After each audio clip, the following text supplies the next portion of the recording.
Hello and welcome to Alchemist Mim. This is Alchemist Jen and I hope you're amazing today. I know you're amazing today. Hope it's an alright day. But you're definitely amazing. I checked.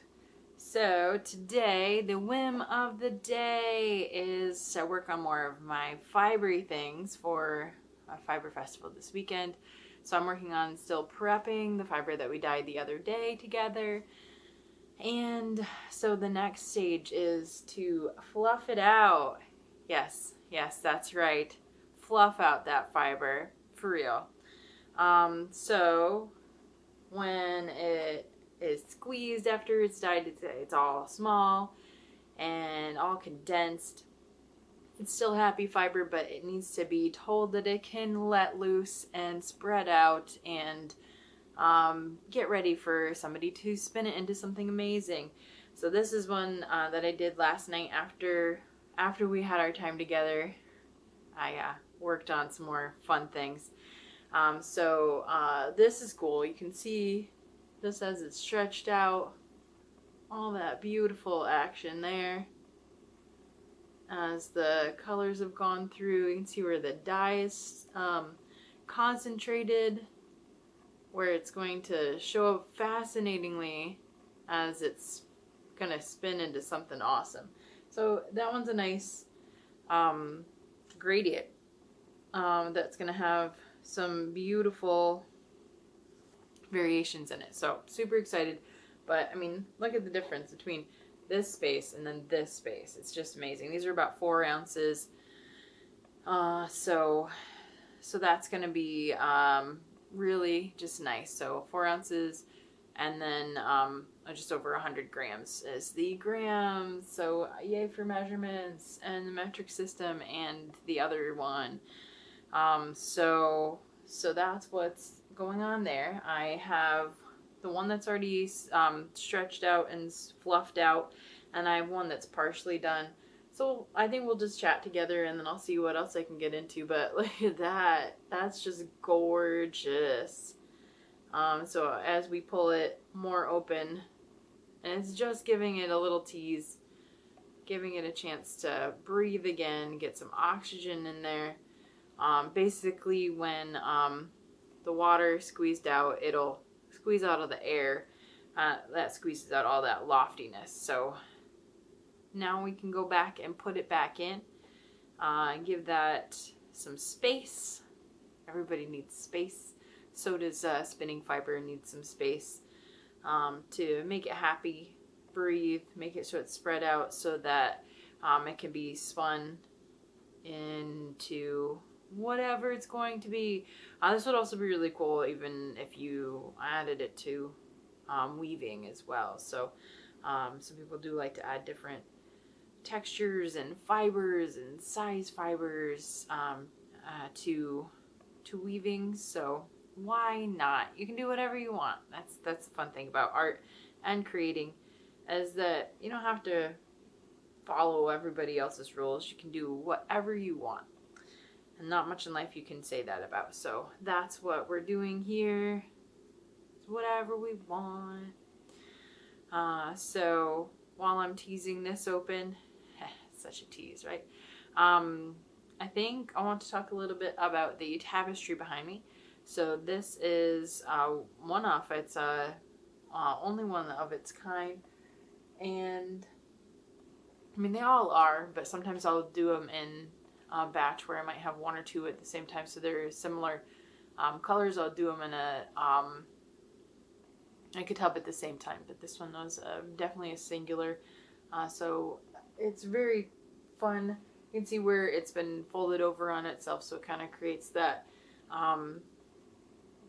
that opening that way. And then over here, this beautiful area is just really fun. It's repeated over here too.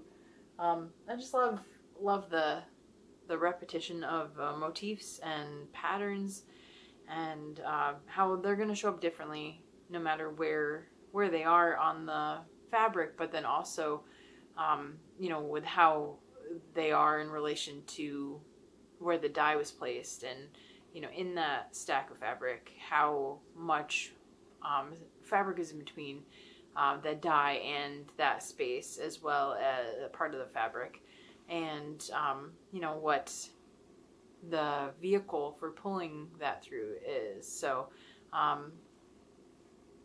so basically it's pretty cool. Just, I mean, like, you can see a nice collection of dye over here still.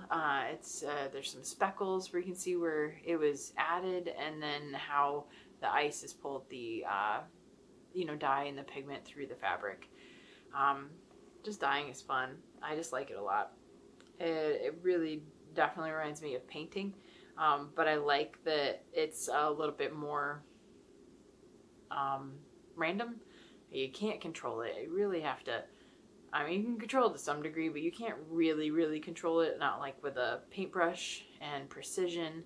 It's something that is chaotic, and we bring some level of organization to it, but it's going to do what it's going to do. Like, you know, the way that this section, you know, is lighter and this section is darker, the way that some of the colors split and they spread out, and you know, there's, I mean, certain circumstances, but every batch of that dye is going to show up a little differently too. So, like, even if I have this batch of dye that I'm using, and then I get some, you know, in a year later, it's gonna show up differently, even though it's got the same ingredients. It's really kind of fascinating, the whole concept of dye, and how the pigments are transferred and how they're made, and it's just a cool thing to be part of, and I'm happy to be a dyer and to dye.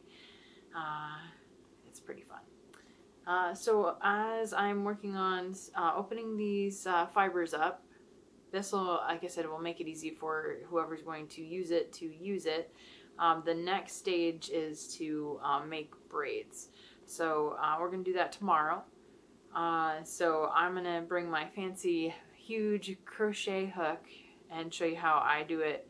I know a lot of people will hand do it and make it's still a crochet chain when it's a braid. So a lot of people will just do it with their hands, but I really like the balance, and I think the feel, the control of the consistency of the braid when it's done with a big crochet hook. So that's what we're gonna do tomorrow. I'll also show you my tags and what my thought process is behind them. So I designed my own tags for my yarns and my everything.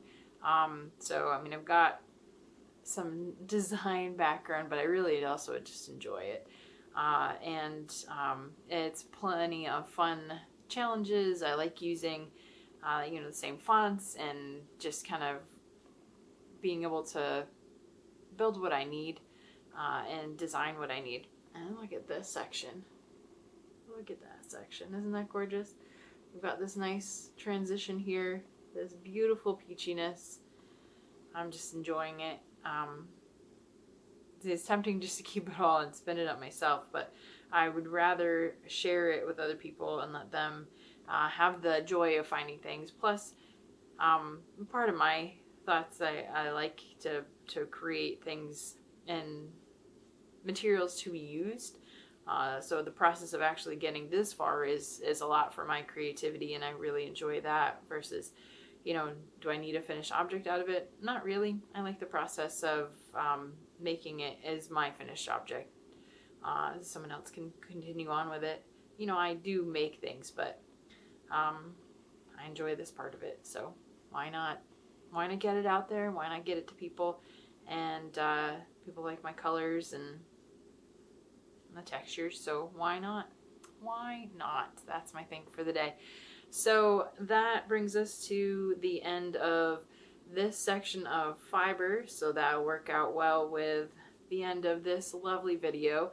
It's been so great having you. I hope you have a good rest of your amazing day, whatever day it is that you're watching this. And like I said, tomorrow, you want to join me? That'd be really cool. And we'll use a big crochet hook and make some chains. So let's give a nice little look again to this awesome fiber. this pile of floof that is getting bigger and bigger and bigger. Look how awesome that is. It was so small before. That's huge. Amazing. All right, so we'll see you later. I'll check out tomorrow, see what the whim of the day is tomorrow. See what the whim takes us. That's going to be these braids. I can't wait. Have a great day. Love you. Bye.